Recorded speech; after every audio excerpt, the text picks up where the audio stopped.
Okay, to be clear, this isn't gloom and doom. Theater will survive. It's a circle of life type thing. Renaissance or rebirth. It'll be fine. 400 years since Shakespeare wrote his stuff based on other people's stuff. And then 2000 at least since the Greeks. So I'm not saying it's gonna be dead in the next 10 years. I'm just saying, right now it just seems like there are a lot of changes happening, or there have been over the years. And it's one of the reasons I had to leave the Bay Area. I didn't have to, but I left the Bay Area because the opportunities were kind of drying up to some degree. But also, to be clear, there are new challenges, unprecedented, never again in history.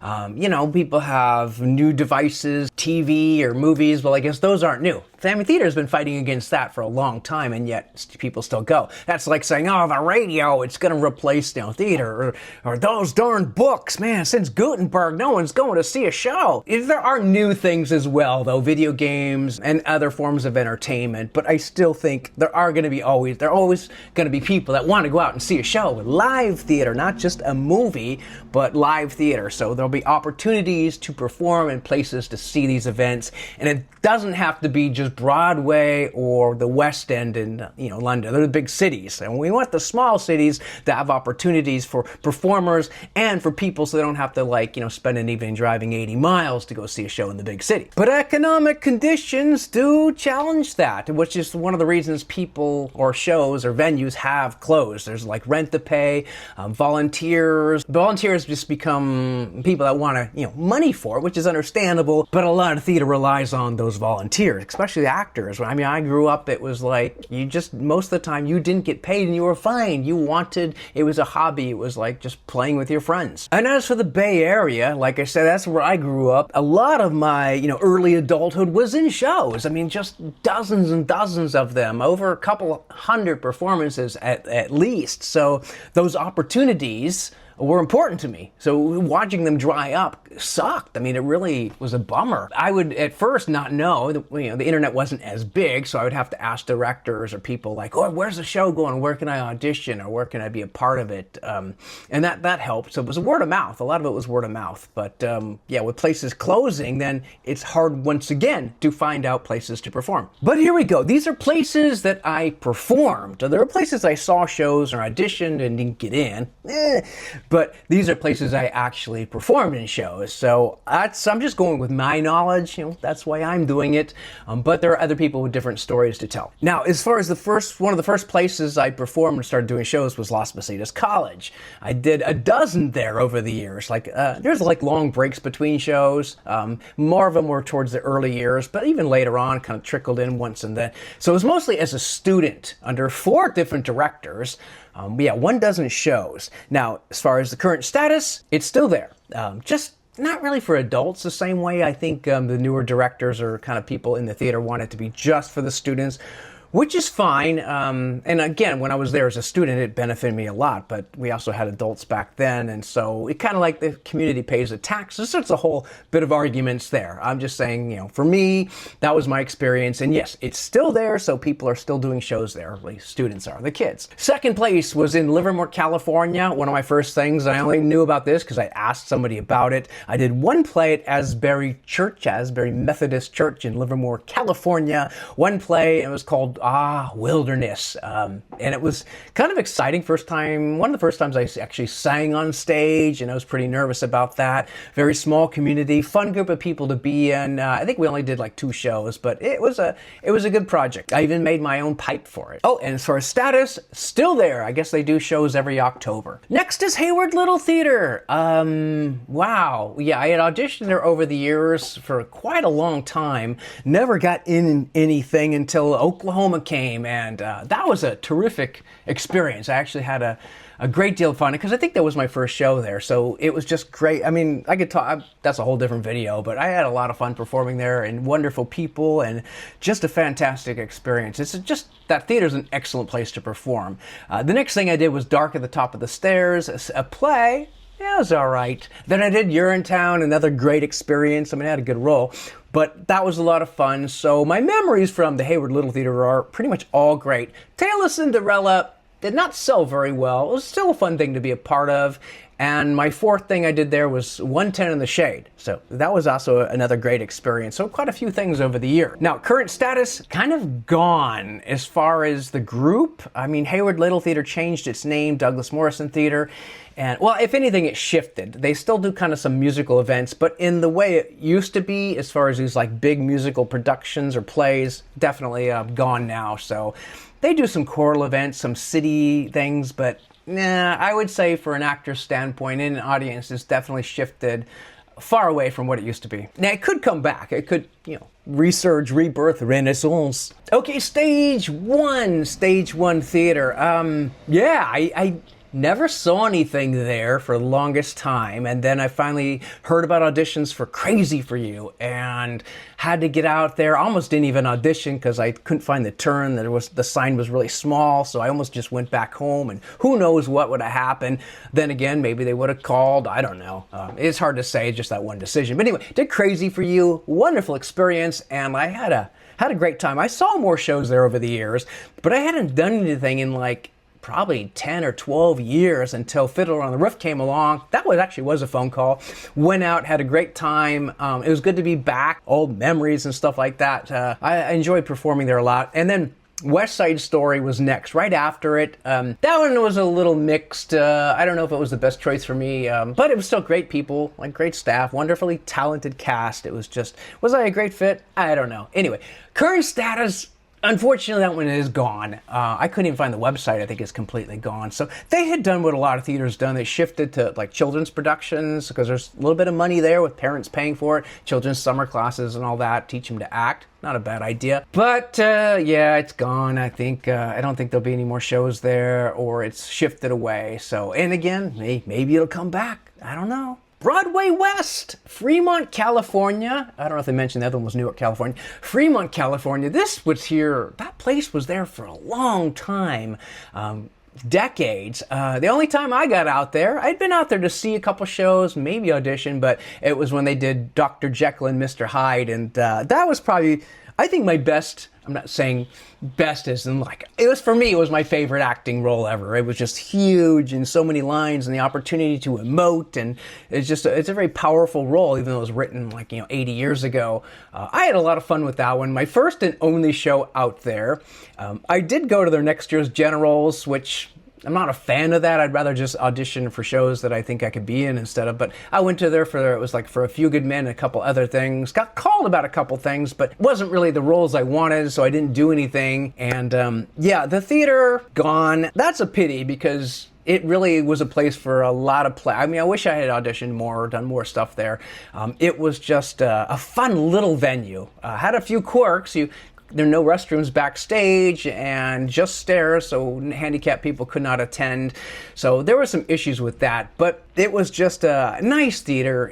It's too bad it's gone because they put out a lot of great shows. I mean, I'm assuming they're all great. I only saw a handful, maybe 6. DLOC, Diablo Light Opera Company. They changed their name. I'm always wary when people change their name because it sort of indicates it's sort of a harbinger of the beginning of the end because, the name's not working. We got to change it. Yeah, but the name has history. So you're in just a bad situation and think, well, light just went off.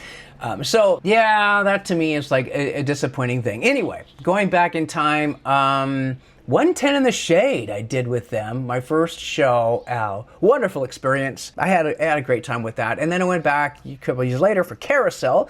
Again, really, really wonderful. I had fun experiences all over the place there. Carousel, then Wizard of Oz. So only 3 shows there. And the current status, it's gone. Yeah, they changed their name. They went to teaching children, doing children's theater, but it was too bad because that Firehouse rehearsal space and at the Hoffman, wonderful opportunities for actors, and they put on great stuff. So it was disappointing to see that taken away. What can you do? All right, neighborhood theater group. They kind of called themselves. It was also Three Crosses Church. Even though it was at a church, that didn't stop them from being one of the biggest production houses as far as sets and quality and cast and orchestra. People had said this is better than Broadway, which was nice to hear. I don't know. I mean, Broadway's still pretty cool too, but we had some nice competition. compliments. That the shows there, productions there were just to the extreme. So I had a lot of fun. 7 shows. I don't need to worry about the finger. 7 shows with them, starting with Beauty and the Beast.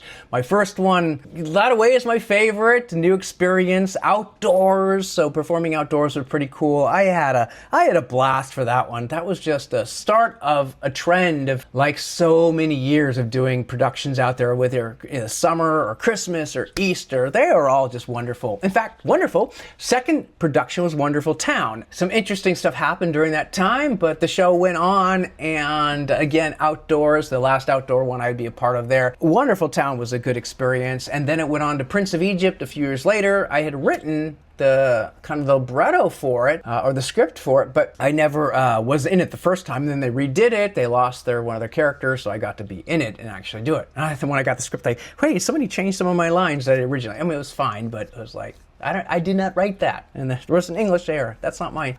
Children of Eden was another one. That was a fun experience too. We had this boat that would like go up and rock on the water. But yeah, big epic experiences. King David again, and then Narnia. Another fun one, especially with the costumes. And then finally, the last one I did was Singing in the Rain, and that was my biggest role ever, I guess. Yeah, I mean, for a musical. Although, yeah, well, I guess crazy for you. There were a lot, but my biggest role there, and one of my favorites. It was a bucket list role, and I was so glad to be able to do that one because the chances aren't as many over the years. So that one was great. And if I had to go out on that one at that place, then that was the one to go out on because current situation. Gone. And that one stung because they had such great massive productions, but new management, the church leaders like, let's get rid of all this, which was like, no, you don't understand what you're doing. And it was a disappointment, I think, to actors, to orchestra, to people involved in it, I think to audience members or even to churchgoers. It was very poorly done. I'll just go out and say it. It was really disappointing on how it was all carried out, and there's nothing we can do about it. I think just kind of they slid it in under the cover of COVID, I like to say. Anyway, moving on. Ohlone College. So out there in Fremont, California, nice, like Las Positas, another place. They have a college, but they also do shows.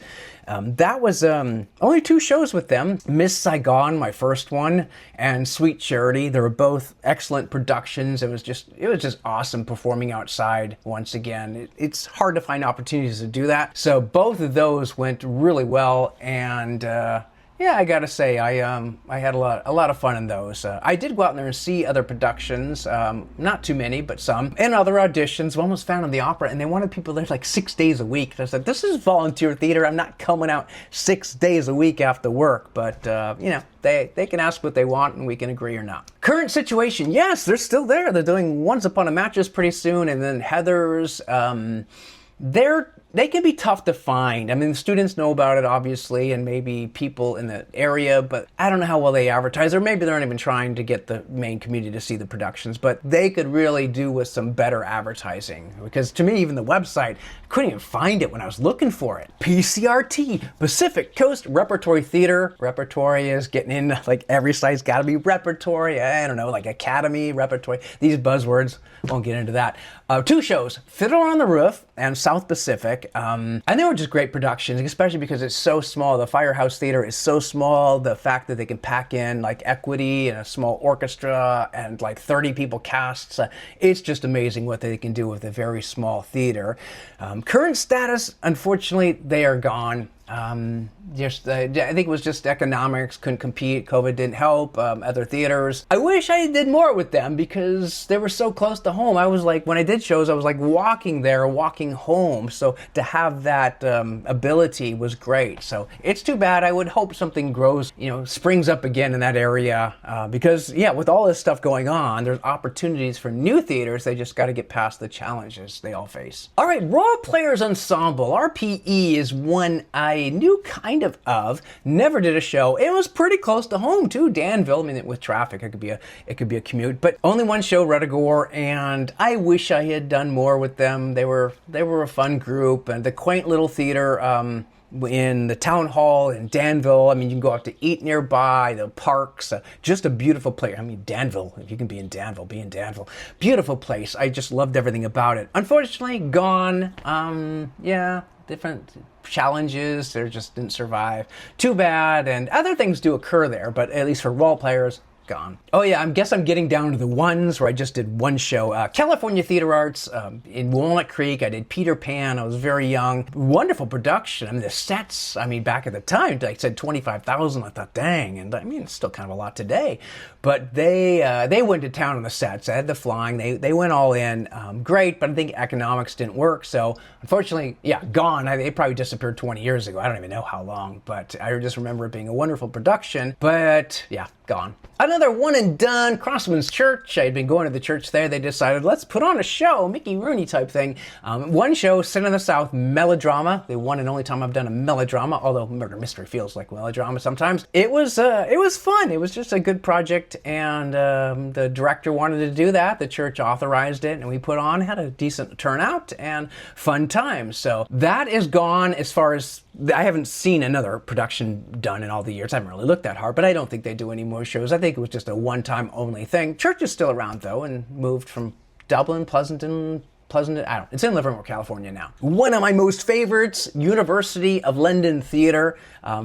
University of London. Some of the students there that were part of the ROTA program, Royal Academy of ROTA. They were putting on a show and they had open auditions. I was a student there studying abroad, so I was able to audition, be in it, and perform. Great experience working with the Brits. I did a great job. That was a lot of fun. The Hot House, played Lamb, and actually it was a really good role, fun role. A lot of lines. He only had a couple scenes, but a lot of just this 10-minute monologues when he was in these scenes. So great experience for that. It would be so much fun to do that again, but it's in London. Okay, and the biggest for last it was close to one of the first places I was ever doing shows, but Pleasanton Playhouse. Another one changed the name, I think, twice now. So is it the same theater anymore? I don't know. New people. I mean, if you look at that, it really isn't the same, place anymore. But anyway, 42nd Street 3 times, Fiddler on the Roof once or twice, Forum once or twice, Kiss Me Kate, Singing in the Rain, Oklahoma, Peter Pan, West Side Story, City of Angels, Brigadoon, Grease, Guys and Dolls, Pirates of Penzance, Wizard of Oz a couple times, I think, Joseph the Amazing Technicolor Dreamcoat, Carousel, Ragtime, Hairspray. So many things. Again, it's just hard to know if it's still the same theater really, but it kind of is in some ways. It's carried on at least the legacy, so maybe the ticket goers, subscribers, whatever. So currently still there. Again, new names, new performance plays, still there. And kind of for me, it was one of the places I did the most productions. It was always a show. But in their heyday, they were doing 4 musicals a year, which would be 3 weekends each, so every few months. And then they were doing the studio theater, so they had 4 of those shows. They just had so many shows going on that for an actor, that was a wonderful place to perform or be a part of things. The studio did dry up, that was gone. And another one where I wish I did more. I auditioned here and there, but I don't think I was ever cast in any of their shows for that, but that's fine. I'm over it now. All right, part 2, attending and auditioning places. So from my experience, what's left to even audition for, even though I didn't get in.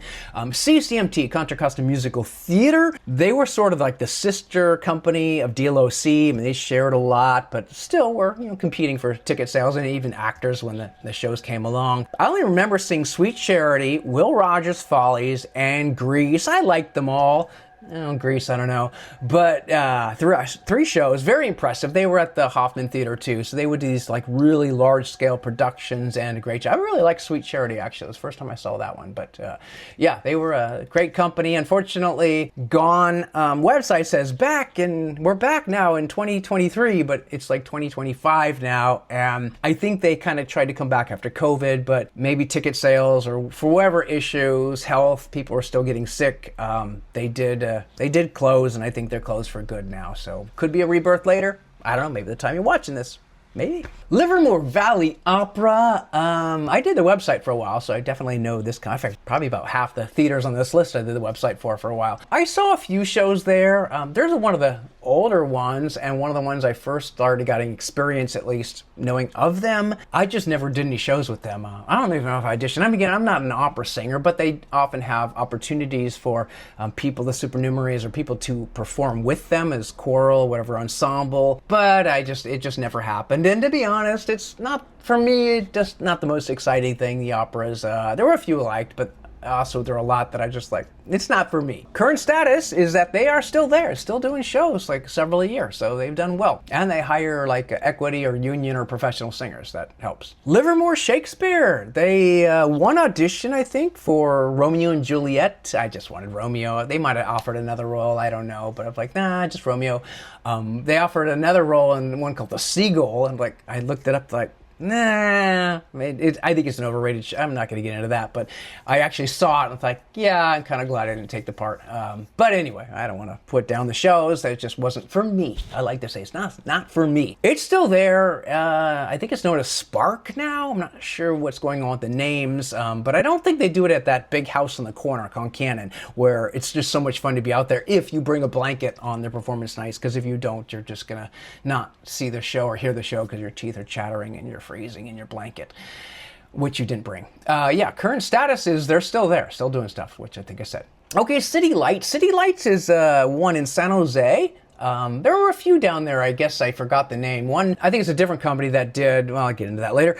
City Lights, I saw West Side Story. And status, it's still there. And I think, yeah, they're still there. They're still doing shows. And it was fun to see West Side Story. I knew a couple people, and I had already done it like a year prior. Interesting thing is that one thing about West Side Story is, like, often directors, they take it a little too seriously when they get done. Say, nobody smile, no curtain call. This is very serious, and we've done a serious thing. We don't want to taint it by being happy now. It's like break the illusion that everyone died. Like, but everyone didn't die. It is a show. People do know that. You can stop at the curtain call, and they have their own opinions. For me, it's like, guys, no, you have problems when you take yourself too it's just not good. But at the end of this one, there was like a dance party. Like, well, I didn't say to go to that extreme. I mean, given the two, I'd rather have the dance party, I suppose, but they did seem to like, well, okay, now they're really going for the happiness. People just died, but not really. Yeah, the other one out there, I had seen Chorus Line many years. That was like downtown San Jose, and it was a big performance area. I gotta think it's still there. So there's a few things that were there that I just didn't experience, didn't audition, but I did see a show there. All right, another big epic place, the ACLO, Alameda Civic Light Opera. We're going to operas and academies and repertories. They did just so many productions. Again, I did the website for a while. I saw Oklahoma, I saw Hair, Naked, and West Side Story, and I liked all three, but it was just so much fun being in that big venue, that school or whatever, that performance art place that was massive. I mean, audiences just could not even fill that up, but it was they did some great stuff. I kind of missed that one. Never auditioned or got out there. I did audition, I just never did any shows out there, but it was a wonderful place, and that one's too bad that one's gone, because that venue was awesome. Altarena, yeah, we're getting out here in distance now. Altarena is another one in Alameda. Only saw one show there, maybe two. I saw The Foreigner and I saw Thunder Babe, kind of a self-written show by some people out there. And I liked it. I liked the round theater aspect. I liked a lot of things of it. I don't know if I ever auditioned. I think just due to distance, it was just too far. But it was cool to see shows. And currently still there today, although they are doing Grease, and you know my feelings on that. I'll just leave it at that. But still there, which is good to see. Opportunities for actors. Okay, now we have Woodminster. It's hard to say that. I saw West Side Story, Funny Thing Happened at the Forum, Anything Goes. I don't think I saw Carnival. I auditioned for Carnival. I was cast. I did one rehearsal. I realized this show needs to be burnt. Not Carousel, but Carnival. This show should not exist. It's just bad. I mean, that's right. You probably never heard of it because no one does it, because it's just bad. They did, and yeah, we won't talk about that. Bad times. But Woodminster, if you want to perform outdoors, great opportunity. Can be tough auditions, long auditions, and I had some issues with how they ran their audition process. It was too bad I never could get out there and do any shows with them, except for the one I dropped. Otherwise, yeah, great that they're still around, still there, still do 3 shows per year each summer. It's like a summer thing. Again, bring a blanket, if you drink, bring some booze or popcorn. And I will say, I have to put it out there, they know, worst sets you'll ever see on that scale of a production. It's just that bad. I mean, because they charge like $70. Like, guys, this is a huge issue for, I think, some people. I mean, other people don't care. But then do Our Town or Chorus Line. But for the sets are just horrendous. But great talent otherwise. Vallejo, I saw one show at a theater on the side, Brighton Beach Memoirs, but I couldn't even find the theater, so I don't think it's still there. Chanticleers, auditioned a couple times, never really got cast there, but it looked like a fun place to perform or be a part of things. I saw Butterflies Are Free because a friend of mine was playing the main girl and went down to her underwear, which she promoted quite a bit. I saw Godspell too, which that production just didn't work for me, so I thought, man, I'll never do this show, and then ended up doing it a few years later. Yeah, a wonderful place. They're still there. They still do things, and they have a great price on tickets. So for actors and audience members, that's a good place for theater to come together. Okay, longer drives now. Pinole Community Players. One show I saw, didn't even know the place existed. Publicity. Rent, and they did a great job of it. A nice, quaint little theater with some talented people. A fun time overall. I just think they put on good stuff, I guess, from what I saw there. Currently, they are still there. They're doing City of Angels, or they did it, which is one of my favorite shows, just for being a part of or seeing. And I will say on their Facebook, they got to promote better. There was like no cast, no photos, nothing. It's like, guys, that's part of it. It's like getting people interested in the show by seeing, getting anyway. What's the point? Oh, and studio theater, I mentioned part of Pleasanton Playhouse. Yeah, I did see Nonsense, Odd Couple. I saw a lot of shows there. I just don't remember any of them pretty much. Murder on the 25th floor, Laughter on the 25th floor, whatever floor it was. That caused some controversy. But anyway, I already mentioned that's closed. And that's all that I can remember that I saw, and that was my experience. There are other theaters out there. Actually, I would love to hear from feedback from people and their experiences. But if I had to evaluate why the closures, I think it was just a loss of money because they cost a lot of money for the venues to rent things. They have to rent everything, and they rent the scripts unless you're doing like Shakespeare or whatever. You got to just pay so many people, and the loss of volunteers because a lot of people want to. They want money for it. And when I grew up, it was like the actors volunteered, the orchestra volunteered, a lot of people volunteered, and now everyone wants money, understandably so, but at some point it is a hobby for a lot of people. So I think that's been a problem. My advice, if someone's going to start a company, just marketing, advertising. The saddest thing was when people would have come out and see a show but didn't even know about it. So that's probably one of the key issues is you just got to let people know about it, collaborate with other theaters, and also pick shows people want to see. You can't just do messaging too much of the time because people just want to go for entertainment. They don't want to be like preached at. So there's things that, and then also repetition. How many times you want to do Annie? You get the kids in, yes, but do people want to keep seeing Annie over and over or Fiddler on the Roof over and over? I like it, but not everyone does. And that's it. That's my coverage of, Bay Area theater closures. I hope to see rebirth. I hope that the cycle goes back if they can handle some of the issues. Economic conditions, I know, getting places that are free to rent and perform in, all that stuff. But it just seems like prices keep going up, and theaters can't afford it because a lot of it is volunteer and shoestring budgets and competition. There are so many reasons, but we'll leave it at that. I'd like to perform there again someday. Who knows how, when, where. But if not, I had a great time there. So if it's over for good, then that's too bad. But they had a lot of good memories. So that's it for now. Cheers.